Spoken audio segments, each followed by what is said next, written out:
আসন্ন ঈদুল আজহা উপলক্ষে দুর্গাপুরবাসীকে জানাই প্রাণঢালা শুভেচ্ছা।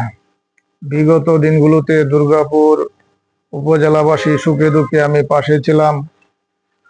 ভবিষ্যতের দিনগুলোতেও আপনাদের পাশে থাকব। আমি বাংলাদেশ জাতীয়তাবাদী ছাত্রদল দুর্গাপুর থানা কমিটির সাবেক যুগ্ম আহ্বায়ক হিসেবে দায়িত্ব পালন করেছি। আমি পৌর ছাত্রদলের সাবেক সভাপতি হিসেবে নিয়োজিত ছিলাম।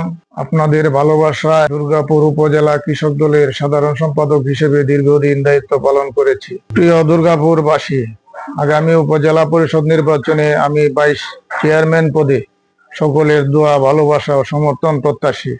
মাননীয় ডেপুটি স্পিকার ব্যারিস্টার কায়সার কামালের স্বপ্ন দুর্গাপুর মাদক, সন্ত্রাস ও চাঁদাবাজ মুক্ত দুর্গাপুর গড়া।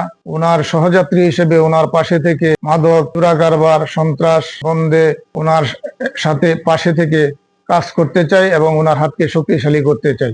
সকলে ভালো থাকুন, সুস্থ থাকুন। আমরা সকলেই মিলে একটি সুখী সমৃদ্ধশালী দুর্গাপুর গড়ে তুলব। সবাইকে ধন্যবাদ।